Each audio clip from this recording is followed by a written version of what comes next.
vezes que a Bíblia fala de Jesus depois de ressurreto, a Bíblia diz que ele está sentado à destra do Pai. Não é assim que diz? Não é assim? Versículo 55. Mas ele, cheio do Espírito Santo, fitando os olhos no céu, viu a glória de Deus e Jesus em pé à direita de Deus. Para quê? Para recebê-lo. Venha, meu filho. Venha. Por isso que eu acredito, quando alguém morre por amor a Jesus, é uma concepção minha, pode ser que eu esteja errado, nem dor sente. Eu acredito que Deus toca e o sentido da dor vai embora. Eu vi um vídeo de cristãos sendo queimados e uma pessoa assim, eles não gritam, por quê? É assim, porque eles estão cheios da glória de Deus. É a única vez na Bíblia que diz que Jesus estava em pé, mas eu acredito que todas as vezes que um mártir ele tomba, alguém morre por amor de Deus, eu acredito que o mesmo que aconteceu na morte de Estevão acontece até hoje.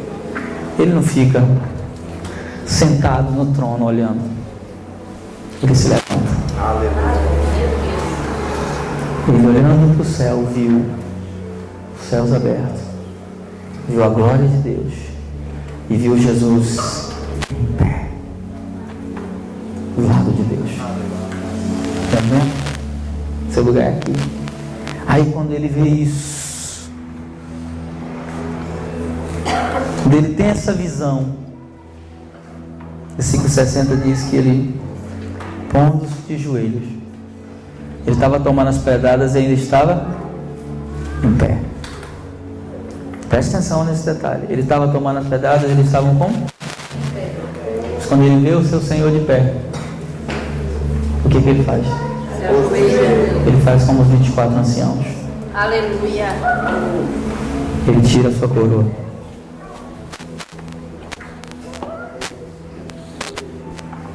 Aleluia. Glória a Deus. Aleluia, Jesus. Glória. E lança aos pés dele. Pondo-se de joelhos, clamou com grande voz: Senhor, não lhes impute este pecado. Tendo dito isso, a Bíblia não diz morreu, porque crente não morre. Aleluia.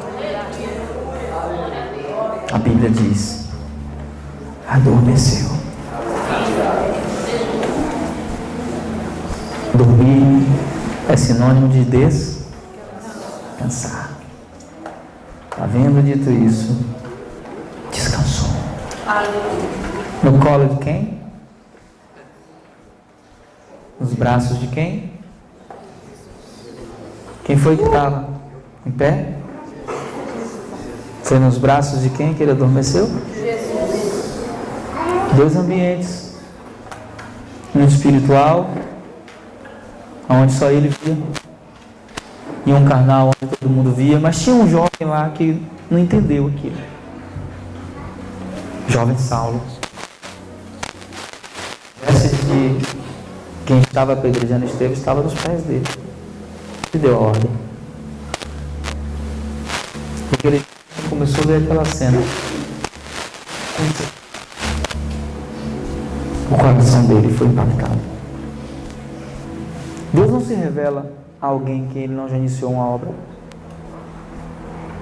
Então, quando Deus se revela a ele em Damasco, no caminho de Damasco, a semente foi plantada aqui. Essa foi a semente. E aí, quando Estevão morre, capítulo 8, versículo 1, Atos 8 diz: saiam, não é assim? Está escrito? Em Atos 8, 1. Uma coincidência talvez, porque a Bíblia não foi escrita com capítulos e versículos. Não tinha. Mas Atos 1, 8 diz para sair, não é assim? E Atos 8, 1 diz: naquele dia levantou-se grande perseguição contra a igreja que estava em Jerusalém. E todos, exceto os cabeção. Você viu que apóstolo só dá problema? Pô, os caras eram os primeiros que tinham que ir, gente. Eles não querem não, eles querem mandar a gente fazer. Todos, exceto os... Não, eles ficaram, pastor, porque eles eram corajosos. Não era porque eles eram corajosos, era porque eles eram preconceituosos. Eles eram judeus, eles não queriam que a verdade chegasse a outros povos. Todos, exceto, foram dispostos. Por onde? Para onde que eles foram? Eles não poderiam ser dispersos. Mas para onde eles foram dispersos? Para onde eles foram dispersos? Recebereis poder, pode descer sobre vós, e sereis minhas testemunhas aonde? Judeia, e eles foram dispersos para onde? Olha, o propósito de Deus vai se cumprir querendo você ou não. Agora você tem duas opções, ou vai por bem ou vai por mal. Escolhe. Eles não foram de boa vontade, mas foram perseguidos. Amém? Amém. E homens piedosos sepultavam Estevão e fizeram um grande pranto sobre ele. Saulo, porém, assolava a igreja, entrando pelas casas, arrastando homens e mulheres e os entregando à prisão. Se fosse hoje, os crentes da nossa geração orariam assim: fere esse homem com câncer, Jesus. Mata ele, Deus. Passa a espada nele, Jeová. Os irmãos não. Os irmãos aprenderam o que Jesus ensinou: abençoai aos que vos e perseguem. E aí, você conhece a história? Em Atos 9, Deus muda toda a história da igreja. Atos 9. Saulo, porém, respirando ainda ameaças de morte. Respirando o quê? Contra os discípulos do Senhor, dirigiu-se ao sumo sacerdote e disse assim: me dê cartas aí, autorização para Damasco. Para quê? Eu vou entrar nas sinagogas, e quem estiver lá, que estiver nesse caminho, homem ou mulher, eu vou trazer preso para Jerusalém. Esse era o plano dele, amém? Mas Deus tinha armado uma emboscada no meio do caminho. Seguindo ele viagem, aproximando-se de Damasco, subitamente o cercou um resplendor de luz do céu, e caindo por terra, alguns dizem do cavalo, mas não está escrito nem do cavalo nem do camelo, só diz que caiu por terra, ninguém sabe de quê. Ouviu uma voz que lhe dizia: Saulo, Saulo, por que me persegues? Não disse: por que persegues a minha igreja? Por que persegues o meu povo? Disse o quê? Quem persegue você, persegue quem? Jesus. E se tem alguém que tem que resolver o problema, é você ou ele? É ele. E se ele não resolveu ainda, é porque ele está gostando que você seja perseguido. Está gostando, pastor? Tá. Porque perseguição não mata crente. Amém. Perseguição não mata crente. O que mata crente, sabe o que é? Frieza espiritual. Falta de oração. Falta de leitura da palavra. Perseguição é bênção de Deus para nos purificar. Toda igreja que é muito perseguida cresce. Porque perseguição não destrói a igreja. Sabe o que destrói a igreja? Divisão, fofoca, apostasia, competição. Perseguição não. Perseguição é fogo refinador. Porque tem sinais que Deus só opera no meio da perseguição. Tem livramentos que Deus só dá na hora da perseguição. E tem poder de Deus, só vai se manifestar na hora da perseguição.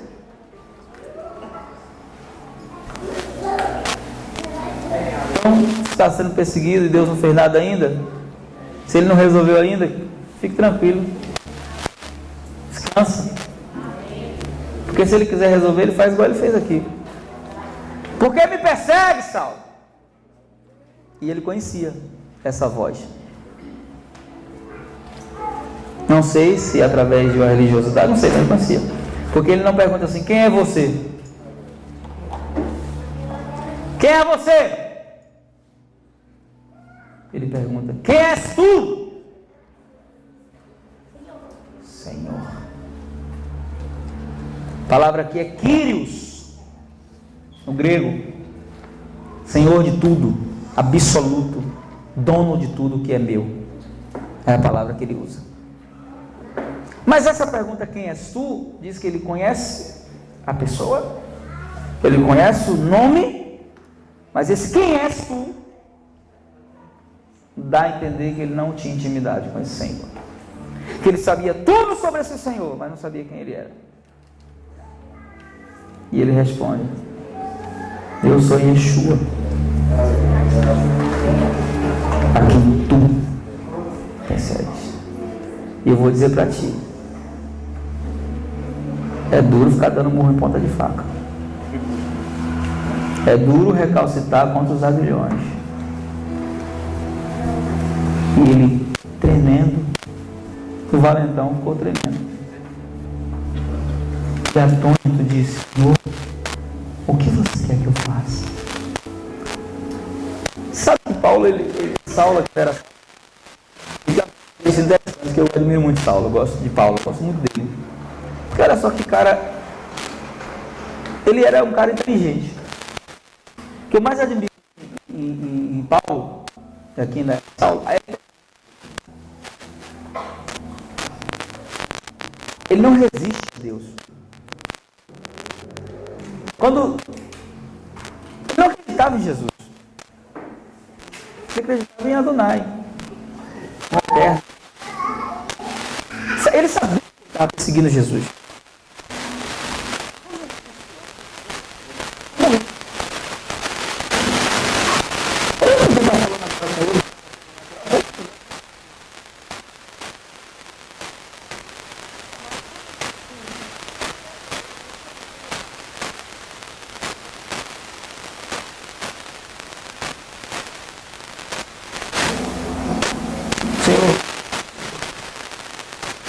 Deus, Senhor da sua vida, só quando você fizer isso. O que é que o Senhor quer que eu faça? O que Ele tem que fazer na sua vida, o Senhor é você. Não Ele. Ele só é Senhor quando nós deixamos Ele dizer o que queremos que Ele faça.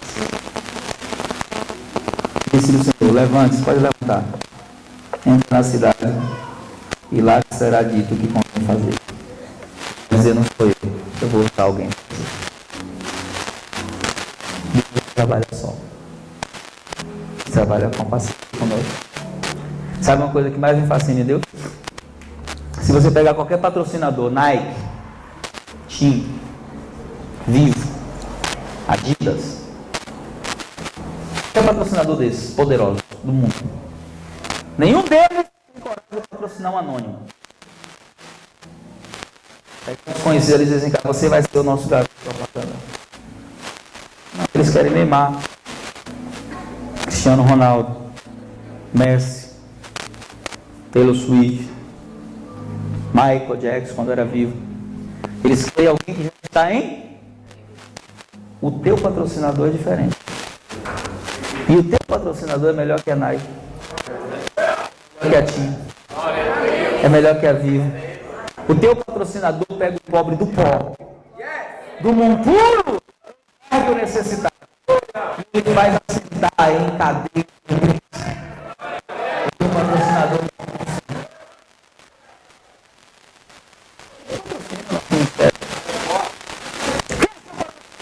o Espírito Santo. Tá vendo? E aí pega.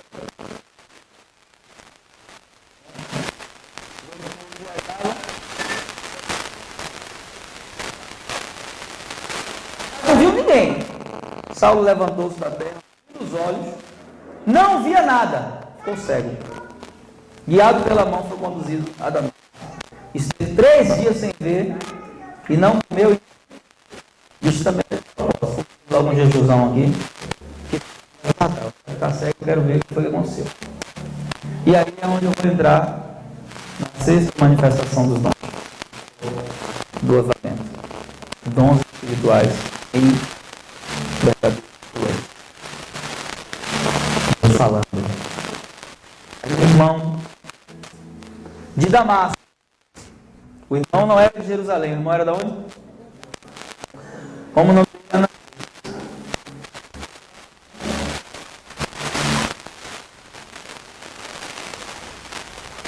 Disse ele, o Senhor em visão. Deus fez como? Deu o que para ele? Quem crê em visão? Eu creio, tá?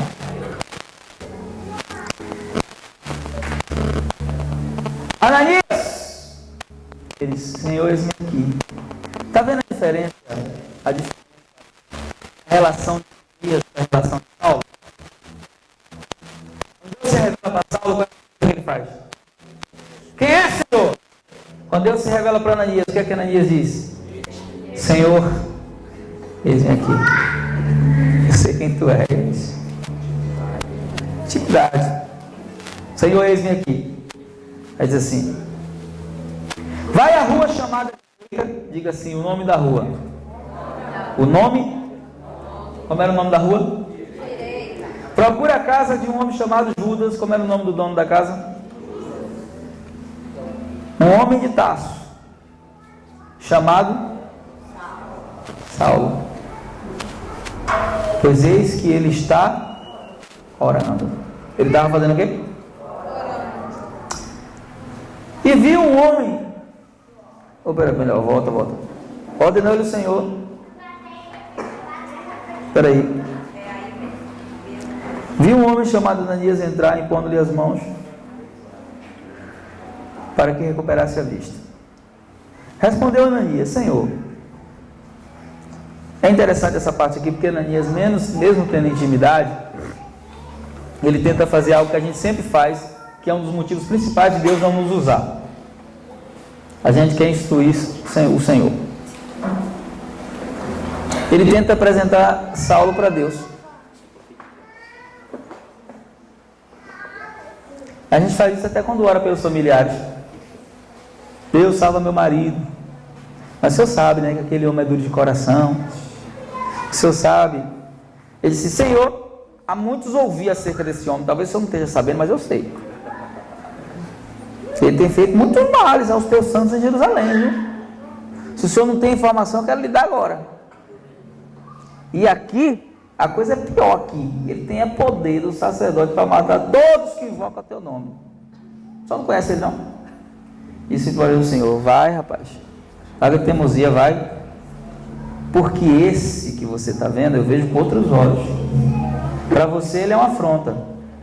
Para mim, ele é um vaso escolhido para levar o meu nome perante os gentios e os reis e os filhos de Israel. E o negócio com ele está só começando. Sabe por quê? Porque eu vou mostrar para ele o quanto que ele vai agora provar. Quem com fé é fé. Vou mostrar aí quando ele vai ter que padecer pelo meu nome. Foi assim, né? Sim ou não? Quando viajava, o navio quebrava. Quando não quebrava, afundava tudo de vez. Quando não afundava, era preso. Quando não era preso, apedrejado. Tinha que descer no balaio pelo muro da cidade. Então não tinha. A gente hoje tem um cristianismo muito interessante. Se você vai fazer uma viagem espiritual e acontece alguma coisa no caminho, você diz assim: foi o diabo, não é assim? O diabo se.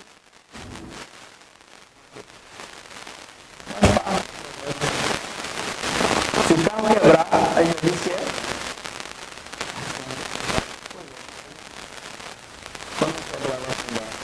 Muitas vezes ele viajava sem pagar passagem, mas era preso.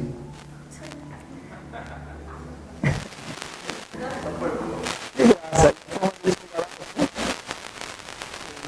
Eu espero te dar uma carona, Paulo, mas você tem que preso. Cortada, ainda ficava cantando ainda. Todo cortado, as costas todas lapeadas. A surra era com a Zorrague. A Zorrague tinha 3 ossos na ponta. Quando batia, que puxava, a carne via junto. 39 ele tomou. Ele e Silas. As costas, carne viva, pé preso, osso preso, mão presa. Aí um olha para o outro assim, na meia-noite, assim, aí Silas, vamos adorar? Você acredita que eu tenho até hoje a curiosidade de saber que canção eles estavam cantando? Eu acho que não foi nem a canção em si, mas acho que Deus olhou assim e falou: como é que pode esses caras, já? Esses caras são radicais demais. Que atitude radical é essa? E não canta assim não, né? Os outros presos já incomodados. Rapaz, vocês são loucos! Todo, como diz na Bahia, todo lenhado. E cantando ainda.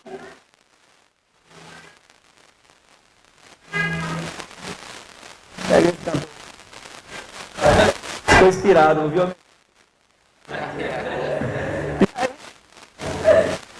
Todo cortado, de repente acontece um fenômeno.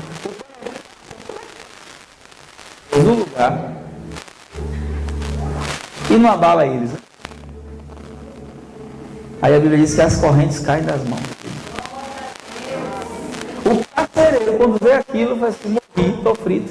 Aí pega a espada e vai se matar. Vai se matar e eles escondidos ali, né? Olha o que é amor à vida, né? Estão escondidos. Quando ele percebe que o carcereiro vai se matar, um cara que gostava de matar os outros, que o cara vai se matar, faz isso não, estamos aqui. Mas eu vou morrer de qualquer jeito, porque se eu deixar vocês irem embora, os romanos me matam. Creia no Senhor Jesus Cristo. Aleluia. E será salvo. Ele não estava falando de salvação da alma, não. A gente usa hoje para salvação da alma porque a gente pega de ousado, né? Pega o logos e transforma em rema. Ele estava falando de salvação mesmo, livramento. Será salvo e é salvo. O Senhor não. O Bíblia diz que ele morreu. Então eu quero que você entenda que tudo isso é o reflexo do Dunamis e não do pneuma. É o reflexo não da presença, mas é o reflexo de quê? Do poder do Espírito Santo. Quer viver resultados sobrenaturais? Primeira atitude radical que você precisa ter: dizer para Deus: eu quero ser cheio do teu poder. Mas Deus não dá poder sem propósito. O poder é para testemunhar. Poder não é para cantar um louvor. Poder não é para dançar aqui na frente. Poder não é para cantar melhor. Poder é para testemunhar. Eu fui no Radicais Sobrenaturais, recebi muito poder esse final de semana, sim, mas fez o quê? Na semana seguinte, na segunda-feira? Não fez nada. Então foi desperdício. Deus não dá uma bazuca para você bater uma beija-flor. Então não adianta pedir poder se não tem propósito. E o propósito não é seu, o propósito já está estabelecido. Ele disse assim: olha, eu quero te dar poder, mas tem uma condição. Qual é a condição? Você precisa ser minha testemunha. Quem quer ser testemunha dele? Aleluia. E aí é onde entra algo interessante. A igreja só é poderosa quando ela tem o poder do Espírito, amém? E quando ela tem a ação dos dons. Uma igreja onde os dons espirituais não são valorizados. Abre aí, Angélica, para ela. Uma igreja onde não tem a ação dos dons. É uma igreja que se move na força dos nossos talentos e das nossas estratégias. Até funciona, mas não segura ninguém. Porque o que segura são as marcas do Senhor, não as nossas. A Bíblia fala de dons em 3 classes. E aí eu quero dar um intervalo para a gente tomar uma água, falando um pouco de funcionalidade, propósito, missão e necessidade de entendimento em relação aos dons. Quero que você abra sua Bíblia em 1 Coríntios capítulo 12, ou melhor, capítulo 14.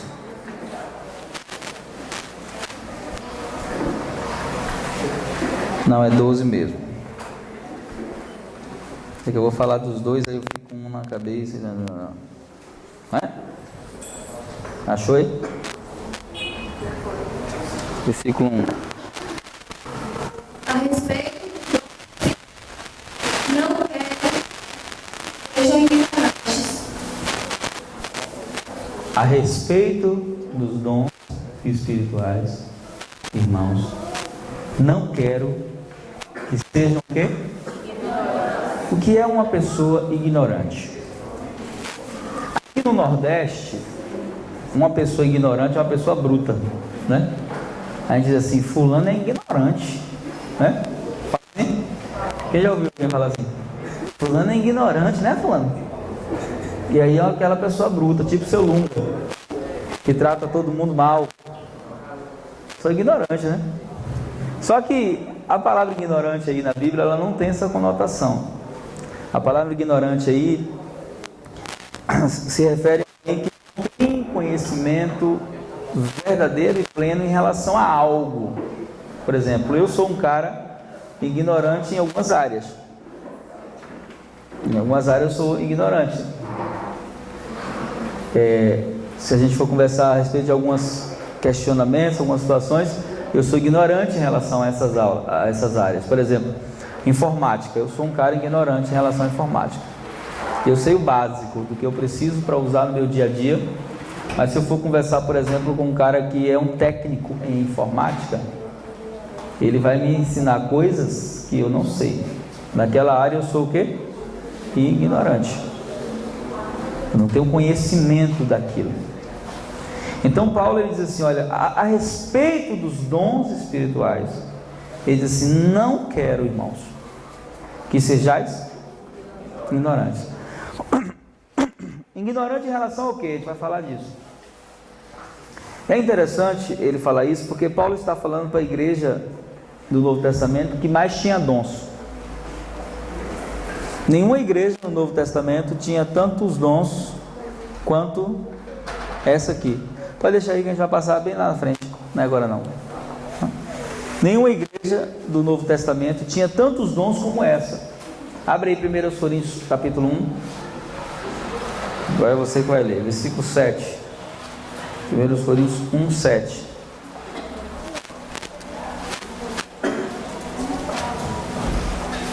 Você está no 7. Capítulo 1, versículo 7. De maneira que nenhum dom vos falta, esperando a manifestação de nosso Senhor Jesus Cristo. Olha só o que Paulo diz para essa igreja: de maneira que nenhum dom vos falta. Já imaginou a igreja com todos os dons? Corinto. Só que a gente aprende muitas lições com Corinto. A primeira delas, dom não tem nada a ver com maturidade, nem com santidade. Nada disso. Eu vou traçar um perfil aqui da igreja de Corinto. E eu acredito que você não ia querer congregar nessa igreja não. Mas essa igreja era uma igreja de Jesus ou não? Sim ou não? Sim. Pois diga assim: na igreja de Jesus também tem problemas. Amém? Obrigado. Ele diz assim: em relação aos dons, não quero que sejais e essa igreja ela tinha todos os dons, amém? Mas nessa igreja que tinha todos os dons, eu não vou abrir os textos, se você quiser ir conferindo enquanto eu vou falando, pode ir. Nessa igreja que tinha todos os dons, os irmãos ainda eram carnais. Capítulo 3, versículo 1, ele diz assim: irmãos, eu não vos pude falar como a espirituais, mas como a carnais, como crianças em Cristo. E o que definia a carnalidade dele? Vários fatores, mas um dos principais, eles diziam assim: porque há contenda entre vocês. Uma pessoa que vive em contenda, ela é uma pessoa o quê? Carnal. Alguns dizem eu sou de Paulo, outros dizem eu sou de Apolo, outros dizem eu sou de Pedro, e tem uns que se sentem mais espirituais e dizem assim: eu sou de Cristo. Eu acho que esse era o pior grupo, né? Porque esses que diziam que era de Cristo não se submetiam a ninguém. Então essa igreja era uma igreja dividida, com competição. Tinha competição entre os irmãos. Mas ela tinha todos os dons. Nessa igreja aí tinha um cara... Não, aí no capítulo 4, eles rejeitaram a autoridade espiritual de Paulo sobre eles. Nós não queremos você como pastor. Aí no versículo 15 do capítulo 4, ele diz assim: olha, vocês podem ter muitos aios, muitos guias, muitos pedagogos, muitos condutores, mas vocês não têm muitos pais. Eu vos gerei. Paulo brigando com paternidade, ó. Interessante, né? Eu vos gerei. E aí ele diz assim: por causa disso eu estou mandando Timóteo. Aí ele ensina uma lição muito forte. Você não ensina a paternidade para uma pessoa tentando provar para ela que você é pai dela. Aprende isso.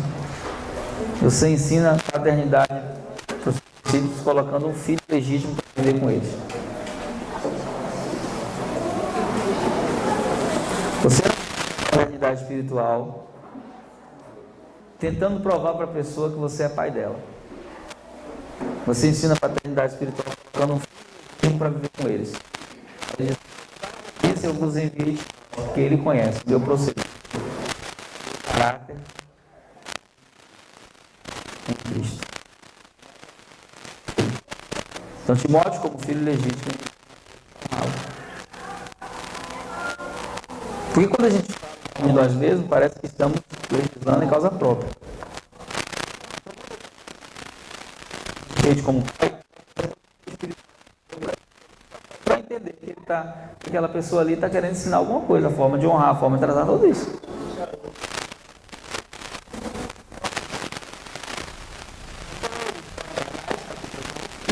Capítulo 4, eles rejeitam o ministério de Paulo, não queriam se submeter à autoridade espiritual de Paulo. Foi Paulo que iniciou essa igreja.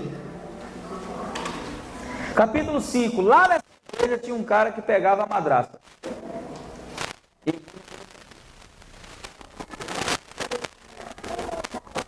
E ninguém fazia nada.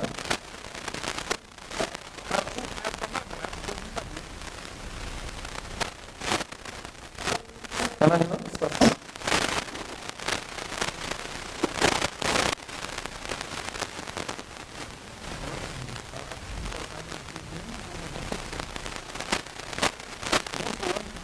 Na madrasta, ninguém faz nada. Não tem ninguém aí que seja tão espiritual a ponto de corrigir. Nessa igreja, ainda no capítulo 5, os irmãos botavam o outro no pau, na justiça. Agora, onde tem gente, tem problema. E o que isso tem a ver com dons, pastor? Você vai entender já já. Por conta de ações pecaminosas, a igreja ela é muito extremista, né? A igreja ou ela crê 100% ou ela não crê nada. Não é assim? Por conta da ação de pecado, às vezes, por causa do exagero de pessoas que têm dons, a gente não quer dom. E diz assim: de que adianta ter dom e ficar... ter dom? De que adianta? Só que Paulo nos ensina com essa igreja que mesmo tendo dificuldades e problemas, a gente não pode anular o que Deus colocou na igreja. E os dons, quem colocou na igreja foi o Senhor. Aí ele poderia dizer assim: ó, vocês são muito carnais, vamos parar com esse negócio de buscar dons. Mas aí ele escreve um dos capítulos mais lindos, que é no meio, 12 e 14, ele escreve ali um texto, não de propósito, mas muito de propósito, perdão, onde ele fala sobre o amor ágape. Aí ele termina, fala do ágape, fala: olha gente, vai passar dom, vai passar tudo, mas o amor permanece. Então vamos amar uns aos outros. Aí quando ele começa o 14, Ele disse assim: vamos parar de buscar dom, vamos ficar só no amor. Poderia falar isso, né? Ele disse: não. Seguir o amor e procurai com zelo, com cuidado, os dons espirituais. Poderia dizer que vai parar. Se está cheio de dom e está com problema, vamos parar esse negócio. Só que a igreja ela tem esse extremo. Ou ela anula, ou ela supervaloriza. O dom é valorizado e o caráter é desprezado. Só que nós somos chamados de semelhantes a Jesus, amém? Amém. Em caráter e em poder. Para ser semelhante a Jesus em caráter, eu não preciso de dom. Eu preciso do fruto do Espírito. O fruto do Espírito me torna semelhante a Jesus. Só que fruto, já está dizendo, é um fruto. Eu sempre brinco que o fruto do Espírito é tangerina. Quem sabe o que é tangerina? Porque a Bíblia não fala dos frutos. A Bíblia fala de fruto que tem 9 gomos. Tem 9 gomos, né? Amor, longanimidade, benignidade, paz, mansidão, domínio próprio, fé, temperança. É uma tangerina. A fruta que mais se assemelha, na minha opinião, é a tangerina, né? É uma fruta só, com várias partes. Então, ele diz o fruto. Então, no mesmo capítulo de Gálatas 5, que ele fala do fruto do Espírito, ele fala de obras da carne. O grande problema não manifestarmos o fruto é justamente porque a gente quer que o fruto tenha o mesmo resultado da obra, mas fruto e obra são duas coisas diferentes. Por exemplo, se para dizer essa cadeira aqui, coloca aqui. Isso é o quê? Uma obra. A carne não tem fruto, a carne tem obras. Então a Bíblia fala das obras da carne. Então você disse: Gesiel, pega aqui essa cadeira e coloca ali, isso é uma obra. Quanto tempo ele vai levar para fazer isso? De imediato. Pegou, levantou, colocou lá. Agora se eu pego um caroço de manga e digo assim: ó, Gesiel, toma aqui. E daqui a 2 dias eu quero uma manga. Ele vai conseguir fazer isso? Porque não é uma obra, é um fruto. O que ele tem que fazer com o caroço? Plantar, regar, esperar crescer. Depois que cresce tem estação própria. Aí depois de não sei quanto tempo, talvez 2 anos, talvez mais de 2 anos, não sei, ele me traga: ó, Santos, o fruto está aqui. Por que a gente às vezes falha no discipulado? Porque a gente quer resultados imediatos. Diante de Jesus em caráter, eu vou precisar dos dons ou do fruto? Do fruto do Espírito. É uma coisa para agora? É um fruto processual. Talvez você vai terminar a sua vida com Deus velhinho e alguns frutos vão começar a manifestar lá na frente. Mas eu não fui chamado só para ser semelhante a Jesus em caráter. Eu fui chamado para ser semelhante a Jesus em poder, power. Aí sim, para ser semelhante a Jesus em poder, eu preciso de quê? Do fruto?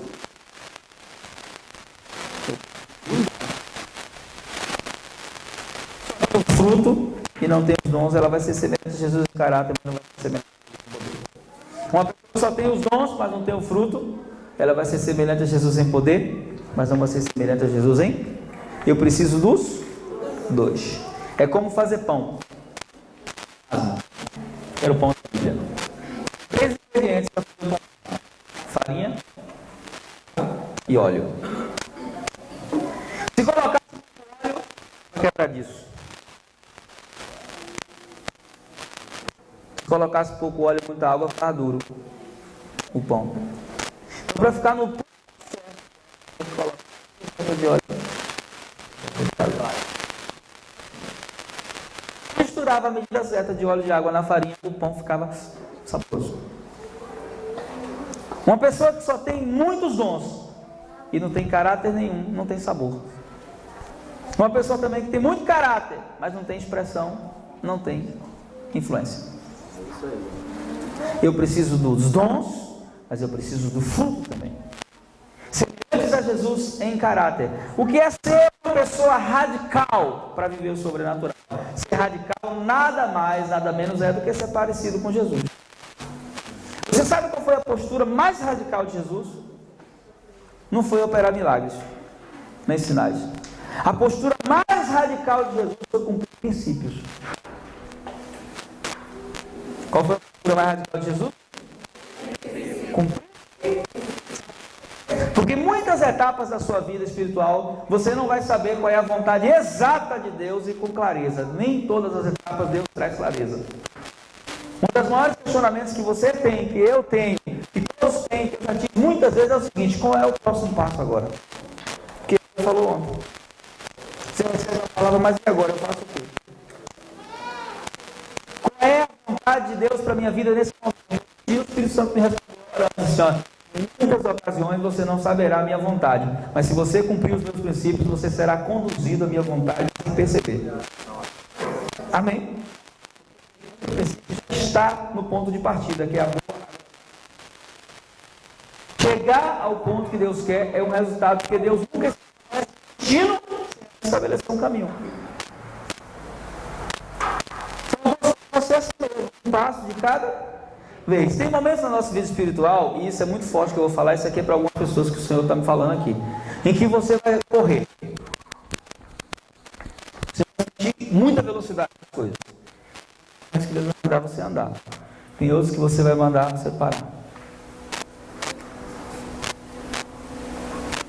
Já tive momentos que Deus mandou parar. Pare. Stop now. Pare agora. Tem momentos assim. Então saber o tempo de Deus é um desejo de todos nós. É para correr, Deus? É para andar? É para parar? E tem momentos que Deus vai dizer assim: volta. Não é nem para correr, nem para andar, nem para parar. Volta. Não, com Deus é só para frente.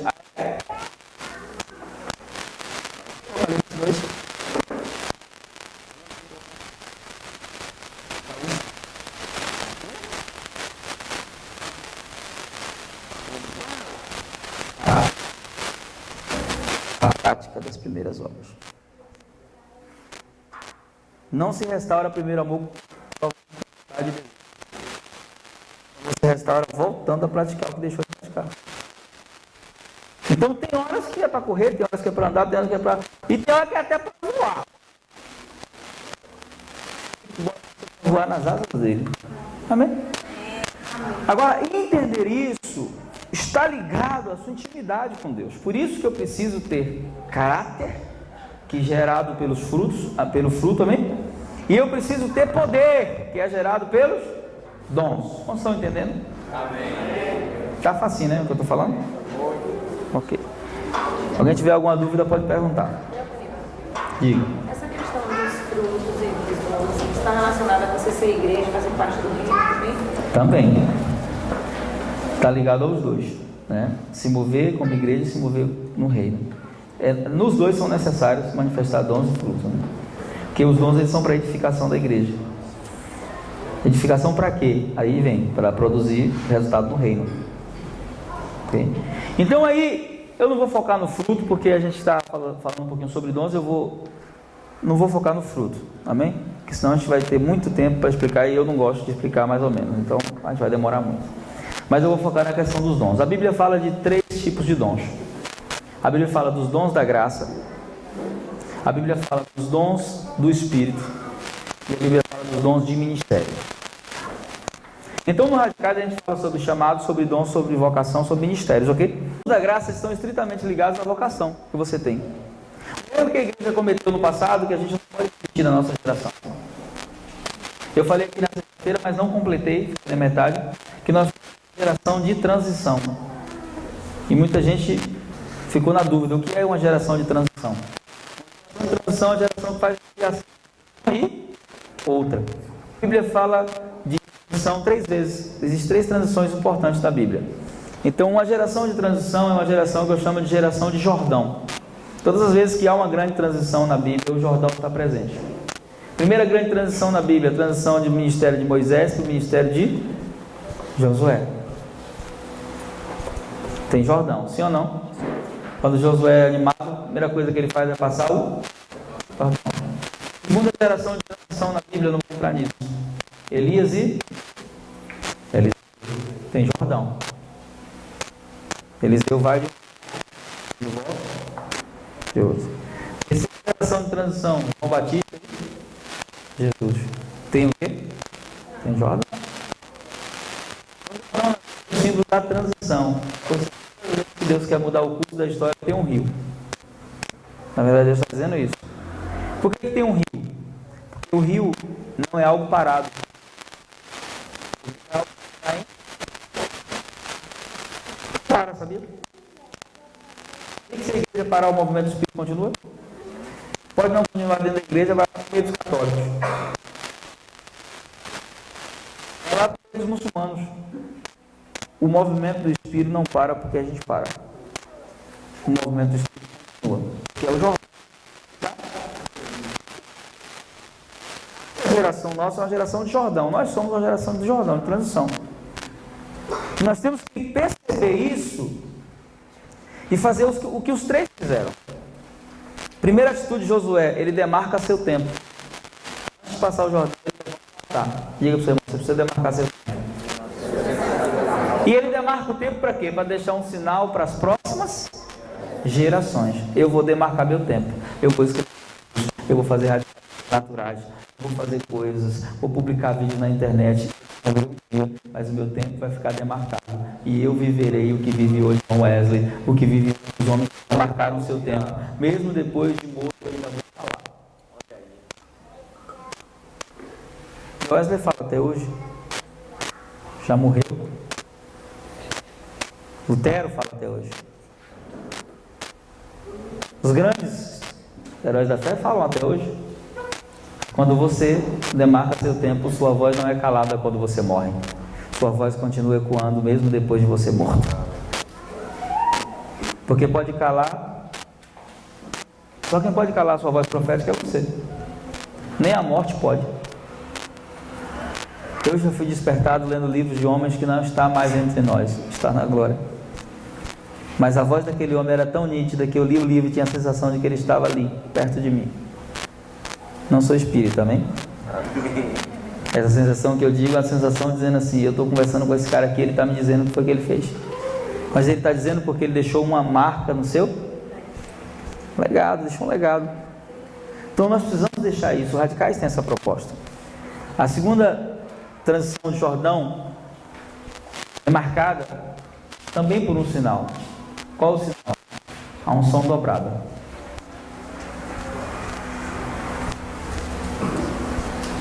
No nosso tempo, nós não vamos querer que os nossos filhos espirituais tenham o mesmo que nós tivemos. Nós queremos que eles tenham mais. Eles terão muito mais que nós. Eles vão chegar muito mais longe que nós.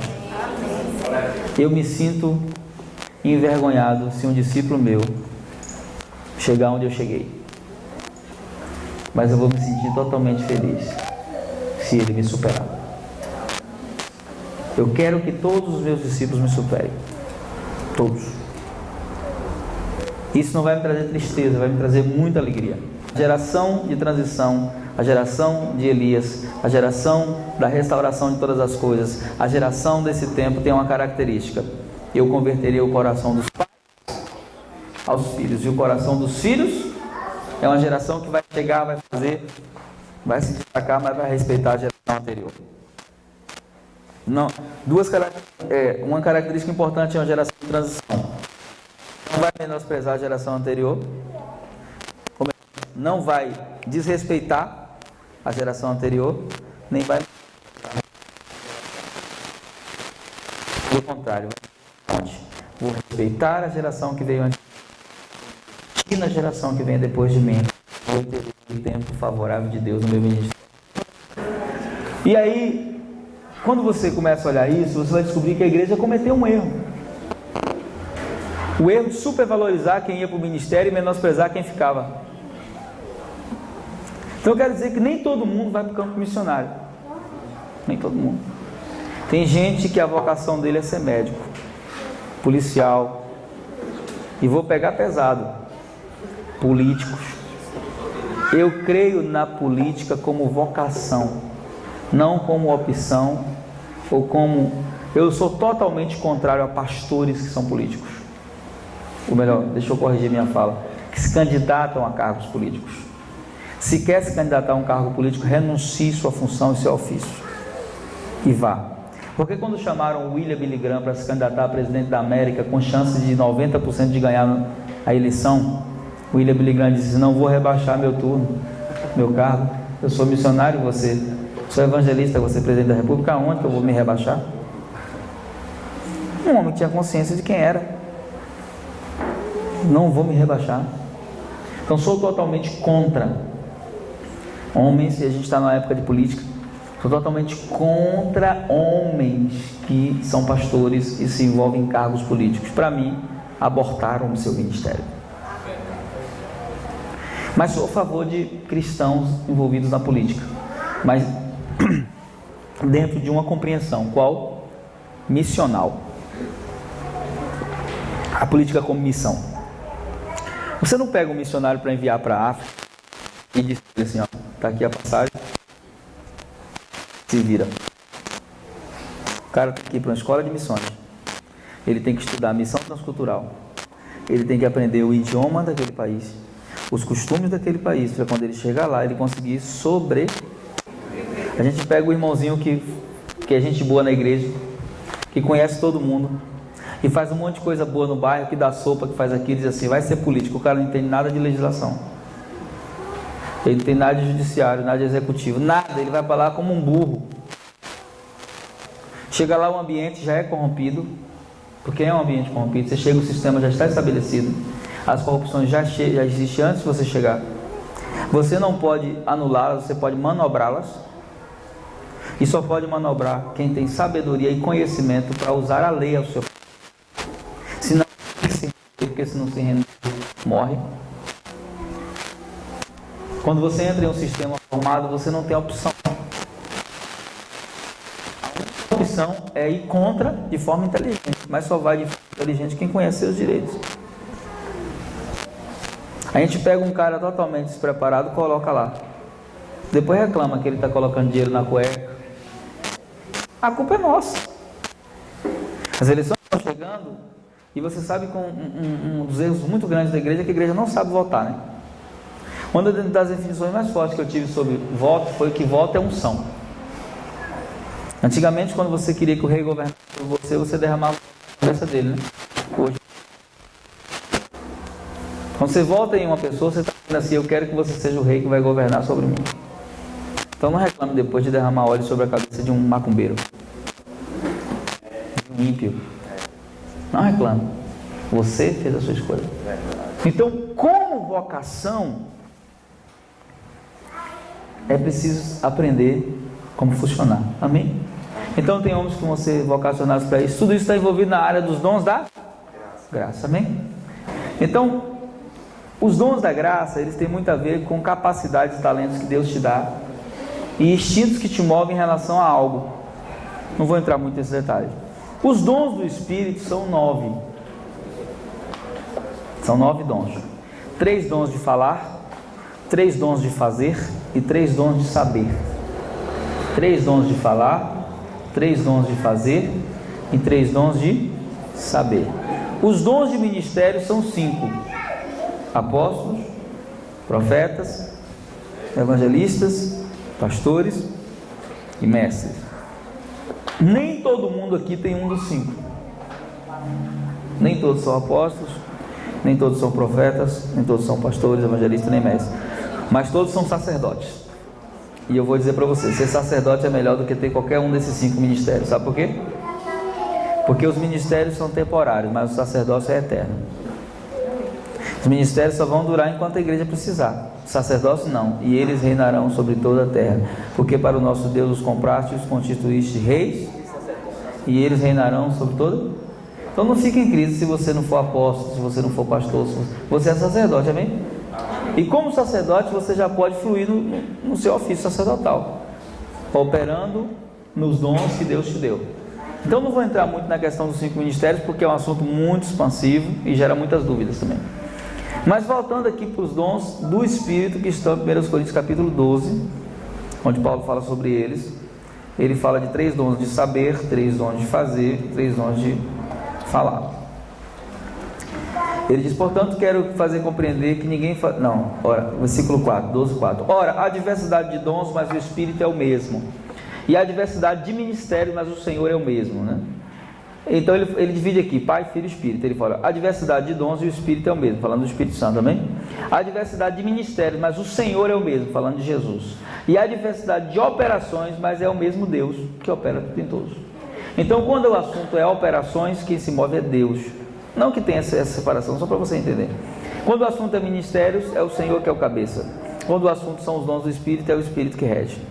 Então, as operações, elas são independentes da fé ou não, como eu falei nos dons da graça. A cada um, porém, é dada a manifestação do Espírito para proveito comum, porque a um pelo Espírito é dada a palavra de sabedoria. A palavra de sabedoria é um dos dons de saber. Que a palavra de sabedoria é a capacidade de dar um conselho e uma orientação que vai produzir um resultado eficaz. A pessoa chega para conversar com você e você nem imagina o que ela, como você vai orientar ela, e de repente você fala, quando ela sai, você diz, meu Deus, como é que eu dei esse conselho a essa pessoa? Você foi usado pelo Espírito em uma palavra de sabedoria. A palavra de conhecimento, que também é um dos dons de saber. A palavra de conhecimento é você saber algo em relação a uma pessoa que você não teria acesso, não teve como saber nunca. Por exemplo, eu vou orar por você e eu falo algo que eu nunca teria como saber. Eu tive uma palavra de conhecimento que é também chamado por nós de dom de revelação. É o que Jesus faz com a mulher samaritana. Vai buscar teu marido. Ela disse, eu não tenho marido. É verdade, você teve 5, o que você tem agora não é seu marido. Ele teve o que? Uma palavra de conhecimento. Também? Há outro, pelo mesmo Espírito, a fé. É um dos dons de fazer. A fé em exercício. Há outro, pelo mesmo Espírito, dons de curar.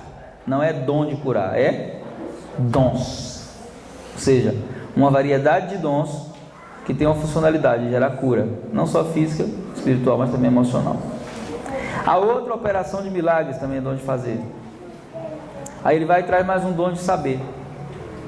Ou melhor, eu errei. Os dons de sabedoria, conhecimento e profecia são dons de falar. De fazer, mas falar. Aí diz assim, há outro, a profecia, que ele traz aqui como um dom. Há outro, discernir espíritos, que é a capacidade de conhecer. A variedade de línguas e a interpretação de línguas.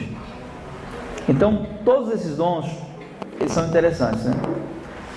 Deixa eu agora arrumar, né? Que eu fiz uma confusão. Hein? Vamos lá. Os dons de saber.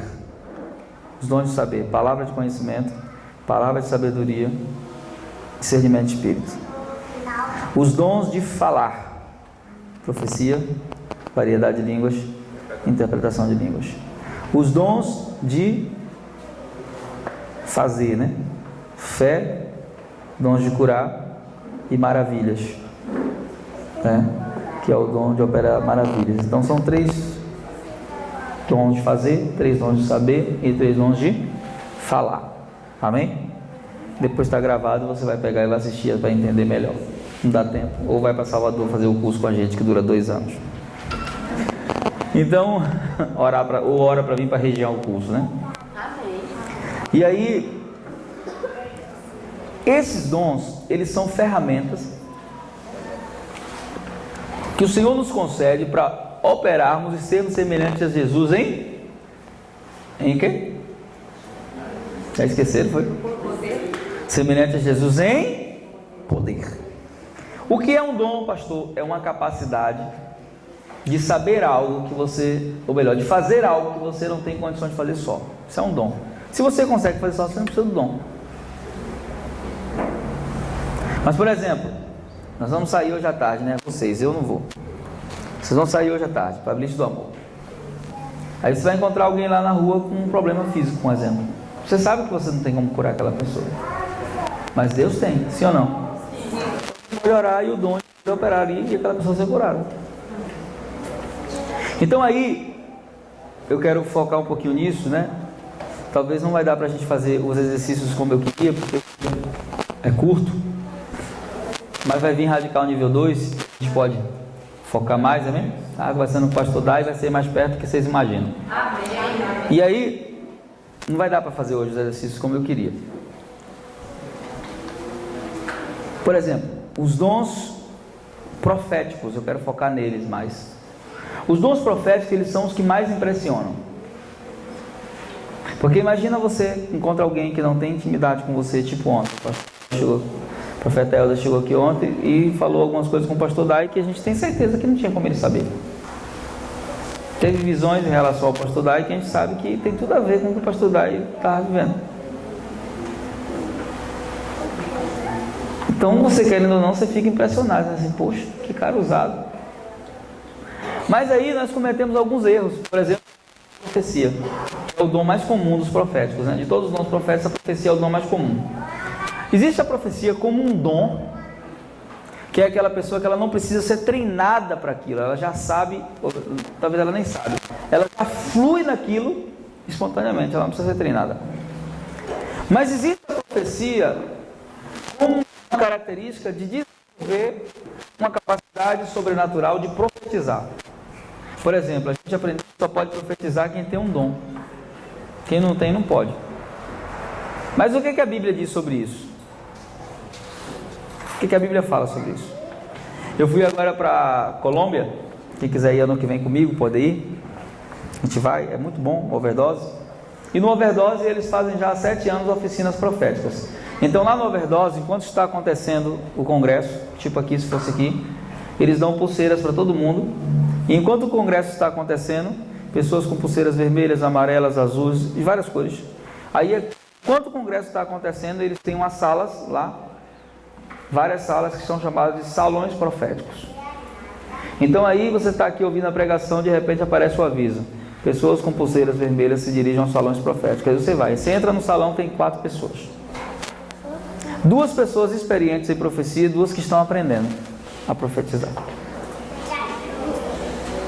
E aí você entra ali, entra 5 pessoas naquela sala, eles dizem assim: primeira coisa que eu quero dizer para vocês é que Deus trouxe vocês aqui porque Ele quer falar com vocês, e Deus vai falar porque Ele sempre fala.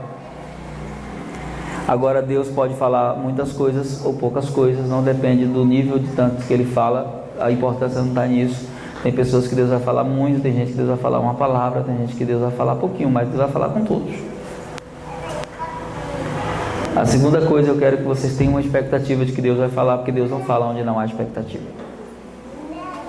Então vai falando. Segundo, tudo. Terceiro, vamos falar aqui, não precisa Deus usar a gente é uma pessoa comum como você, só fomos treinados para fazer o que estamos fazendo. Até 2 anos atrás eu não profetizava, não sabia o que era, mas eu estive um dia aqui em treinamento e hoje faço isso. Então, aí chama a pessoa: quero orar por você, gente. Aí eles vão, né? Como é que foi? Olha, eu estou vendo aqui isso. A pessoa faz. E aí quem vai? Fica assim, ó. Crianças de 8 anos fazendo isso.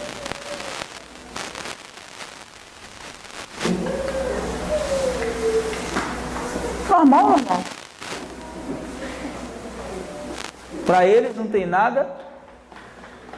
Detalhe: nenhuma profecia entrega. Conversando. Tem treme-treme, não tem reteté, não tem nada. Falando. Porque a gente criou muitos mitos em torno da profecia. Um deles é que não é bem assim, né? Mas vamos ver o que a Bíblia fala, amém? Vamos ver o que a Bíblia fala? Você não precisa acreditar em nada que eu estou falando, mas você precisa acreditar no que está escrito, amém? Não acredite em nada que eu estou falando, mas acredite no que está escrito.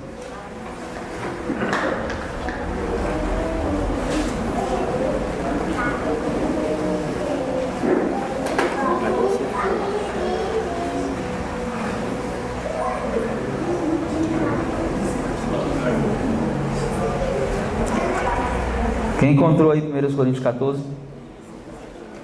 1 Coríntios 14, abre aí.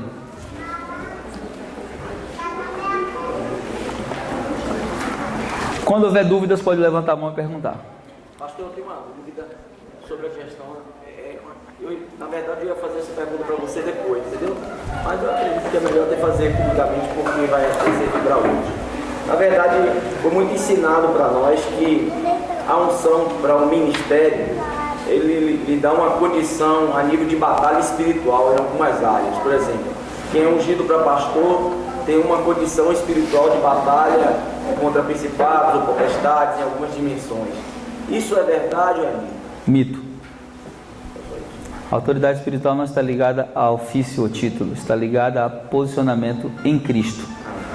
Efésios 2,6: todos nós estamos assentados nas regiões celestiais em Cristo Jesus, acima de todo principado e potestade e todo nome que não se nomeia só nesse século, mas também no... Todos estamos assentados, não só os ministérios. Amém. Nós estamos assentados. O desenvolvimento dessa autoridade acontece à medida que eu vou conhecendo mais profundamente a palavra. Ele pode aumentar, não o poder, o fluir. O fluir aumenta à medida que eu vou conhecendo mais a palavra, amém? Mas a Bíblia diz assim que nós estamos assentados, todos nós. Não pastores, não apóstolos, não, isso é mito. Não porque eu fui ungido apóstolo, minha autoridade espiritual aumentou. Mentira, mito. 1 Coríntios capítulo 14, 31. Quem encontrou, diga amém. Porque alguns de vocês podem profetizar.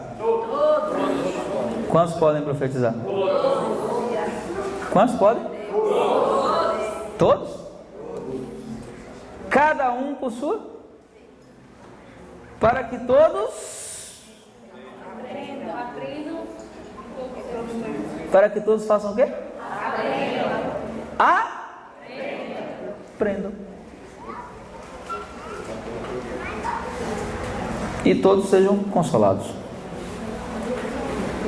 Então, pastor, é possível aprender a profetizar? É.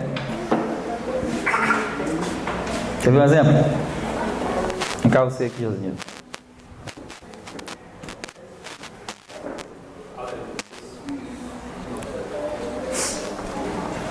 Eu não conheço ele. Conheci aqui. Então eu não sei nada sobre ele, certo? Ok? Eu não sei nada sobre ele.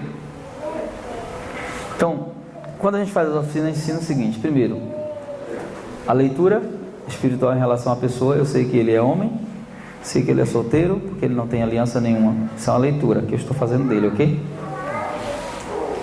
Sei isso sobre ele. Não sei a idade dele, não sei onde ele mora, não sei nada sobre a família dele. Então eu não posso avançar a partir disso aqui que eu já vi. Não posso.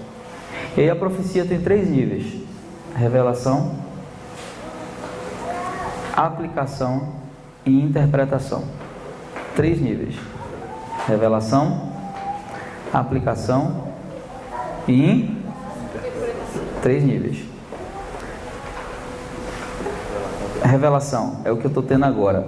Eu estou olhando para ele e eu estou vendo ele orando. E na oração dele, que eu estou vendo, ele está pedindo a Deus para usar ele em cura. Deus, eu quero ser muito usado em cura. É verdade ou mentira? Eu não tenho como saber disso. Já teve momentos que ele estava ali na casa dele e passou lá o Valdemiro Santiago. E ele disse assim: Deus, eu quero ser usado igual esse cara. É verdade ou mentira?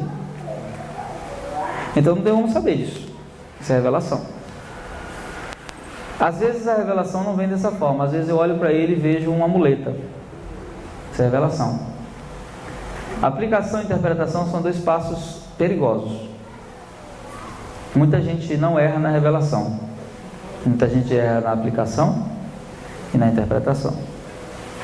Então, por exemplo, eu não estou tendo uma revelação agora. É uma sugestão. Aí eu olho para ele, por exemplo, como eu já sei que é a área que Deus vai usar ele, nessa área, porque é isso que ele tem buscado. Ele é um evangelista. Agora já é revelação, né? É porque eu vou falando e o Espírito vai falando, né? Ele é um evangelista. O chamado dele é para as ruas, né? Esse é o chamado dele. Aí já é revelação. Amém? Então, esse é o chamado dele, para as ruas. Ele não é um cara de dentro de igreja. Ele é um cara que fica incomodado quando ele vê pessoas na rua, ele gosta, é o chamado, é a paixão dele, é por isso. Aí já é revelação. Então, dentro da revelação, eu posso fazer a aplicação. Como eu agora não estou tendo, vamos dizer que eu vejo uma muleta, então eu posso errar na aplicação e na interpretação. É onde muita gente erra. Eu posso querer entender o que Deus está mostrando para ele como se fosse para mim. Então eu não preciso entender o que Deus está mostrando para ele. Se eu estivesse, por exemplo, vendo um livro, né? Se eu estivesse vendo um livro Eu poderia tentar interpretar isso. Assim, olha, Deus está mostrando livro aqui, é porque você vai escrever livro. Aí eu erraria na aplicação e na interpretação. Então, a nossa parte é revelação, nem sempre aplicação e interpretação.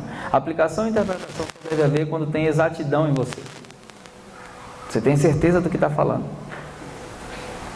Então, por exemplo, ele pensou algo aqui ontem, enquanto o Helder estava falando, e no dia que ele me ouviu pregando, ele pensou a mesma coisa. Ele disse assim, eu quero ser igual a esses caras.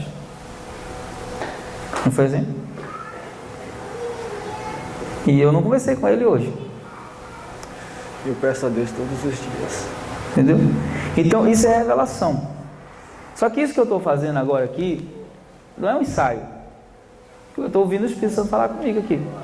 Talvez se eu tivesse dormido aqui com eles, vocês estariam falando isso, porque para dormir aqui. Eu falei, não, eu vou com os irmãos e amanhã eu volto. Entendeu? Então há uma diferença. Então revelação, aplicação. Tá? Acontece dessa forma. Eu chamei ele porque eu não conheço ele. Aqui tem muita gente que eu conheço. Não fica fácil falar de alguém que você já conhece. Então isso está envolvido nessa área do profético. E a gente erra às vezes na aplicação e na interpretação, porque a gente quer saber o que significa, mas não é pra gente. Eu não sou o destinatário, eu sou só o correio. O correio precisa saber o que vai dentro da carta? Não. Ele só entrega, não é assim? Quer ver coisas loucas? E a gente pergunta assim, mas pastor, por que não funciona comigo? Deixa eu explicar. Deus tem alguns princípios em relação à profecia que são muito interessantes. Uma delas, você não pode ter medo de errar, sabendo que você pode errar, porque você é falho. Só que existe o erro movido por uma malícia e existe o erro movido pela vontade certa de fazer a coisa. O malicioso, ele erra de propósito para prender a pessoa e manipular ela. Você não pode ter medo de errar. Segundo, você não precisa querer entender o que Deus está te falando, você tem que se mover. E aí tem um princípio que eu chamo de princípio da primeira ordem. Qual é o princípio da primeira ordem? Já aconteceu com você várias vezes e você não obedeceu. Você está assim na igreja e aí você olha para alguém e o Espírito Santo diz assim, vai lá e dê um abraço nela. E você, oxe Jesus, ou não, nem conhece essa pessoa, às vezes até conhece. Então você já quebrou o princípio da primeira ordem. Jesus mandou você ir lá e fazer o quê?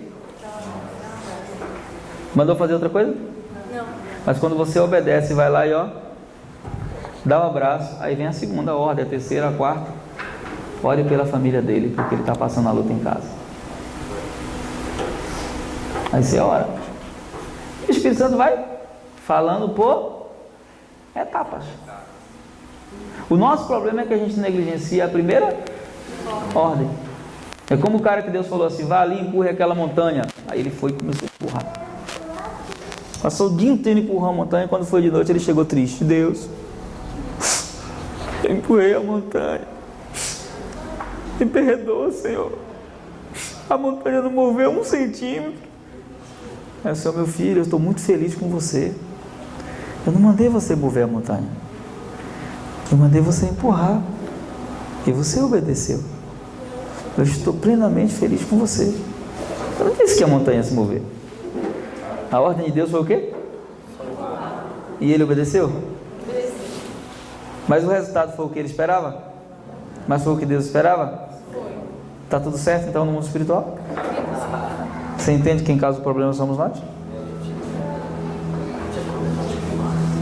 O Senhor diz assim, o Senhor te mostra uma janela, você diz, eu vi uma janela e estava aberta, ó. Deus só mostrou a janela, nem estava aberta. Ou Deus diz assim, eu vi uma porta e vi você passando por ela, nada a ver, só viu a porta. Então tem coisas que você não vai entender, pode voltar, obrigado, que você não vai entender, mas você tem que falar.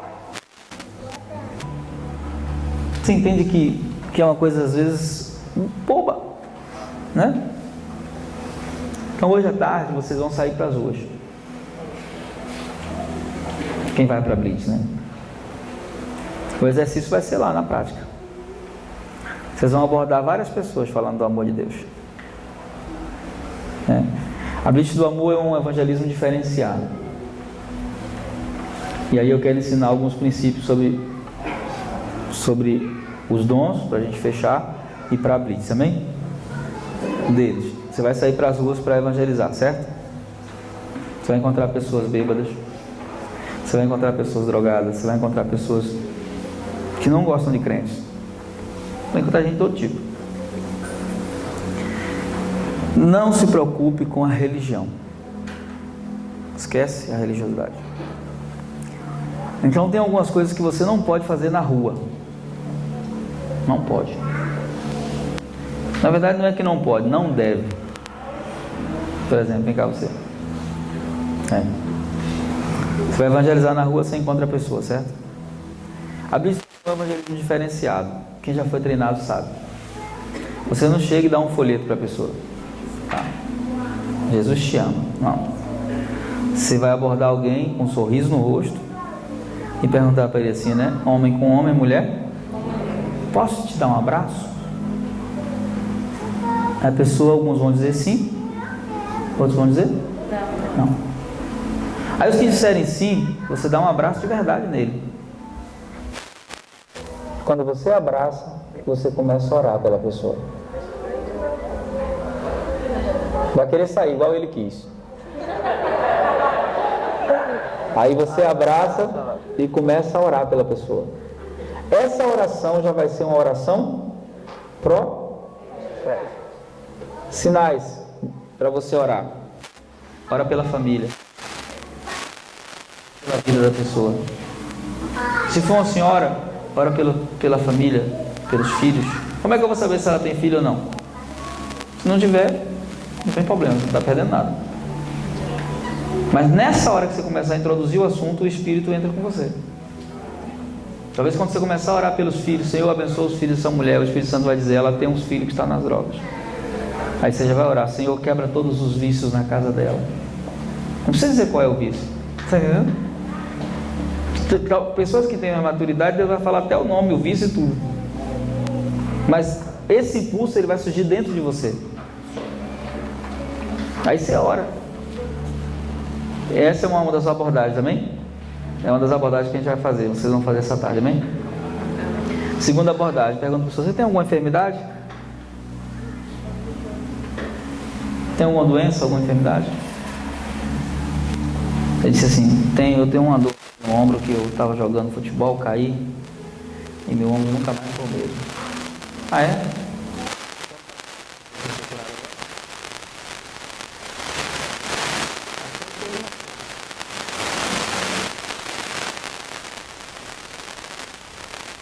Ele vai. Ele já está.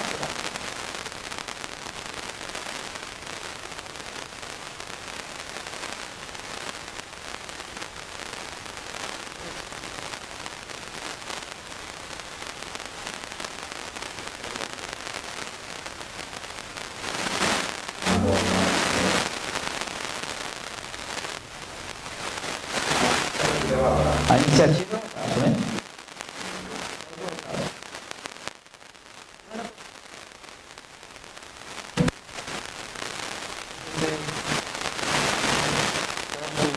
Orar? Não feche os olhos, ok? A pessoa pode se manifestar e te dar um soco.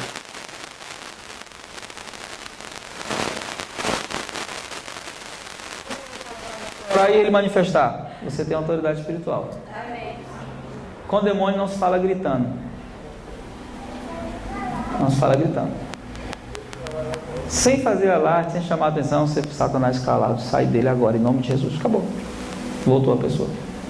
Se não tem experiência, chama o pastor, alguém mais experiente. Amém? Para ajudar você pós expulsar. Você mesmo pode expulsar, mas você não pode. Aí, não sabe onde está orando. Você não conhece isso. Esquece isso. Tá bem? Esquece isso. Vai assustar a pessoa. Mas, meu Deus, que diabo é isso? Terceiro, não precisa ser uma oração longa. Precisa ser uma oração objetiva, mas porém feita dentro da palavra. Então eu vou dar o beabá para você e você monta lá a sua debaixo do que eu vou ensinar agora. Aí você pergunta, como é seu nome? É pra falar? É. Luciano. Senhor, eu quero orar pela vida de Luciano nessa hora, por essa dor que ele está sentindo. Em nome de Jesus eu oro por ele agora e eu repreendo toda ação de enfermidade. E eu chamo sobre ele agora a verdade do teu reino. No teu reino não tem dor. No teu reino não tem doença. E a tua palavra diz que o Senhor levou sobre si todas as nossas enfermidades. Eu chamo agora a verdade do teu reino sobre ele, em nome de Jesus. Amém. Aí você disse sozinho, procura dor no ombro. Se ele mexer e ainda estiver doendo, ora de novo. E se ele mexer de novo e estiver doendo, ora de novo. E garanto que não vai chegar a 4 vezes. Vai acontecer o milagre. Aleluia. Amém? Amém. Você crê nisso? Amém. Então a abordagem é direta, é simples. Posso te dar um abraço? Pode. Abraçou, ora. Terminou a oração? Não, ele não tem nenhum problema de enfermidade. Aí você pergunta, tem algum problema específico que você quer que eu ore? Algum problema que você tem na sua casa, na sua família, alguma coisa assim? Não precisa dizer o que é, só fala a área. Aí se eu quero que você ore pela minha vida familiar. Aí você ora de novo. Ele já lhe deu uma pista para você profetizar para ele. Agora é só o Espírito Santo trazer revelação, porque o insight você já tem, o caminho você já tem, você só precisa agora da revelação. Aí depois fez a oração, a pessoa já está quebrantada, porque vai ficar, amém? O Espírito Santo vai estar com você lá, quebrantando. Você pergunta para ele assim, você conhece Jesus? Você tem uma aliança com Jesus? Não. Quer fazer uma aliança com Jesus agora? Aí disse assim, não estou preparado. Senão ele sabe que você não está preparado, por isso que ele mandou te encontrar hoje. Porque ele quer você sem preparo mesmo. Fique tranquilo, porque quando eu cheguei também eu não estava preparado. Ah, mas eu ainda fumo, também não tem problema. Mas eu uso drogas ainda, não tem problema. Pode vir do jeito que você tiver. E ele vai me aceitar do jeito que eu tiver? Vai. É mesmo. É. Aí ele resolveu fazer a oração com você de confissão, né? Senhor Jesus, te reconheço como meu Senhor, meu Salvador. Toma conta da minha vida. A partir de hoje tu és o Senhor, tal. Terminou, você diz assim, olha, me dá teus dados aí. Aí tem que ter um caderno, tem que ter uma coisa para anotar, ok? E diz para ele assim, hoje à noite você vai comigo à igreja. Como a cidade é pequena, fica fácil você saber onde ele mora e buscar ele, sair uma hora antes de casa e buscar ele. Ou não houve aceitação, a pessoa não quero agora, não resistiu, assim, olha, hoje à noite na igreja vai ter um testemunho fortíssimo. Vai estar um rapaz dando testemunho aí, o cara era gay, era homossexual, era travesti, tá vindo aí direto para dar o testemunho, contar a história dele, vai lá. Você já plantou uma semente no coração dele de curiosidade, pelo menos. Amém? Só que quando ele chegar aqui, o Espírito Santo já trabalhou de tarde na vida dele. Já está mais fácil de se render. Porque ele vai ouvir o mesmo apelo pela segunda. E aí, meu irmão, pode até resistir, mas é difícil. Amém? Obrigado. Entendeu? Qual tempo já está com essa pessoa? 2 minutos, 5, 3? O tempo necessário. Se for ficar só com ela ali, se ela resolver se abrir com você, deixa a turma embora. Chama mais um, porque Jesus mandava de 2 em 2, e deixa a turma embora, fica ali dando atenção. Porque a gente não está fazendo algo por fazer, tem um propósito. O propósito é pessoas, amém? Se a pessoa começar a chorar ali, começar a abrir a vida dela para você, fique ali com ela. Porque daqui a pouco a gente vai orar, já estamos Vamos assistir os vídeos, depois vamos orar. E quando nós formos orar, eu vou orar para Deus já dar sinais para você. Você vai ter visão quando eu orar aqui agora. Você vai ver roupa, você vai ver camisa de time, você vai ver um corte de cabelo. Quando você bater o olho nessa pessoa na rua, você vai identificar, é aquela que eu vi. Você vai nela. Quem crê nisso? Amém. Vai ser assim. Você vai ver cicatriz, você vai ver tatuagem, você vai ver algum sinal que quando você vai ver a pessoa, você vai reconhecer ela. Se, meu Deus, é a pessoa que Deus mostrou. E se você obedecer a ordem abordando essa pessoa, fique tranquilo que o resto virá.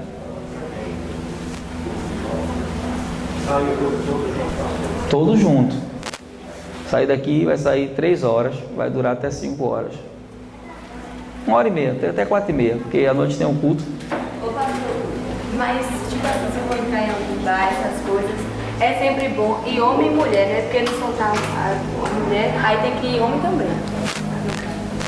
Se for entrar em bares, porque a gente sabe que é um lugar que a galera está bebendo, coisa e tal, é alguém que transmita uma figura de respeito, uma pessoa mais madura. Né? Porque tem os caras que vão mexer com as meninas, faz parte. Você está no campo de batalha, então você vai ter os caras que vão tomar com as meninas, vai ter isso. Mas a gente já tem um princípio: o homem só ora por e mulher só ora por mulher. Acabou. Porque já para quebrar toda a oportunidade que Satanás pode ter de tentar bagunçar. Amém? Eu não vou entrar mais fundo não, porque eu quero fazer nível 2 de radicais aqui, amém? Então no nível 2 a gente vai fazer uma oficina mais voltada para o profético mesmo, com exercícios, com tudo. Agora a gente vai assistir alguns vídeos que são interessantes. São vídeos que